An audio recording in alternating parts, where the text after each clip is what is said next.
एक बड़ा सवाल यहाँ पर आता है दोस्तों कि भारत सुखोई 30 MKI का एक्सपोर्ट क्यों नहीं करता है, जबकि रशिया ने Su-30 SM के वेरिएंट को सफलतापूर्वक एक्सपोर्ट भी किया है। सुखोई 30 जो कि एक twin engine multirole fighter jet है और ये रशियन एरोनॉटिकल इंजीनियरिंग का एक बड़ा एग्जाम्पल भी है और इसे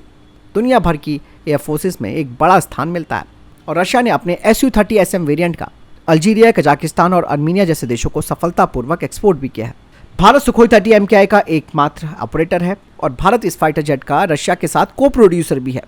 लेकिन एक्सपोर्ट मार्केट में इस सफलता को दोहराने के लिए भारत संघर्ष कर रहा है। इसके पीछे क्या कारण है ये भी जानना जरूरी है, क्योंकि दोस्तों जैसे मैंने बताया ना कि भारत और रशिया इस फाइटर जेट के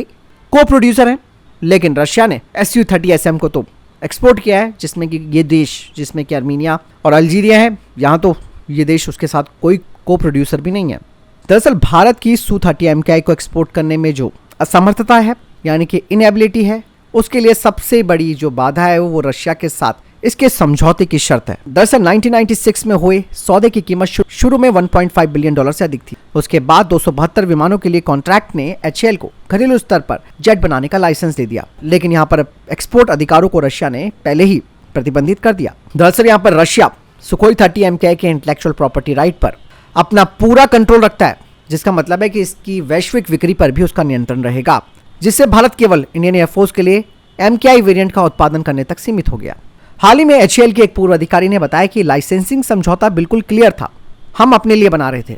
लेकिन हम विदेश में नहीं बेच सकते थे। और ये Su-30 SM वेरिएंट के विपरीत है, जिसे कि रूस तीसरे पक्ष के प्रतिबंधों से मुक्त होकर इन हाउस प्रोडक्शन के रूप में इन्हें बिना टेंशन के बेचता रहता है, यानी कि स्वतंत्र रूप से बेचता है। हालांकि यहाँ पर सबसे बड़ी प्रॉब्लम क्या है कि अगर सुखोई 30 MKI की अगर बात करते हैं तो उसकी जो भी एडवांस विशेषताएं हैं वो विदेशी कंपोनेंट्स पर भारी निर्भरता की कीमत पर आती हैं,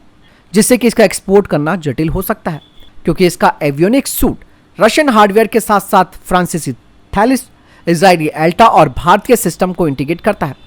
जिससे कि एक जटिल सप्लाई चेन बन जाती है, यानी कि कॉम्प्लेक्स सप्लाई चेन। MKI के एक्सपोर्ट के लिए कई अंतर्राष्ट्रीय विक्रेताओं से मंजूरी की आवश्यकता भी होगी, जिनमें से हर किसी देश की अपनी एक्सपोर्ट कंट्रोल पॉलिसीज होती हैं। रशिया का Su-30 SM हालांकि एक सोफिस्टिकेटेड वेरिएंट है, लेकिन मुख्य रूप से इसमें घरेलू टेक्नोलॉजी या फिर बेलारूस जैसे सहयोगी देशों के कंपोनेंट्स पर यह फाइटर जेट निर्भर करता है। और इसी वजह से दोस्तों रशिया आसानी से किसी जाल में फंसे बिना अफ्रीका और मध्य एशिया जैसे देशों को अपने इन फाइटर जेट्स की पेशकश करता है। भारत की अगर बात करते हैं तो भारत का जो फोकस रहा है वो इंटरनल रहा है और भारत ने अब आत्मनिर्भरता के लिए इस फाइटर जेट के लिए कई बड़े कदम भी उठाए हैं और इसे आधुनिकीकरण करने की दिशा में भी काम किया जा रहा है। इंडियन एयरफोर्स की स्क्वाड्रन की संख्या 42 के मुकाबले 31 पर मंडरा रही है स्क्वाड्रन्स के मामले में, जिससे कि HAL की प्रोडक्शन लाइनों को घरेलू ऑर्डर पूरा करने में व्यस्त रखा गया। 2004 से अब तक 260 से ज़्यादा सुखोई 30 MKI डिलीवर किए जा चुके हैं और LCA प्रोग्राम की देरी ने HAL की क्षमता को और कम कर दिया, जिससे कि एक्सपोर्ट मार्केट में आगे बढ़ने के लिए बहुत कम जगह बनी है। और HAL की इसमें आलोचना भी होती है कि भाई आप बहुत ही लेट लतीफ़ी से काम कर रहे हैं और इंडियन एयरफोर्स ने भी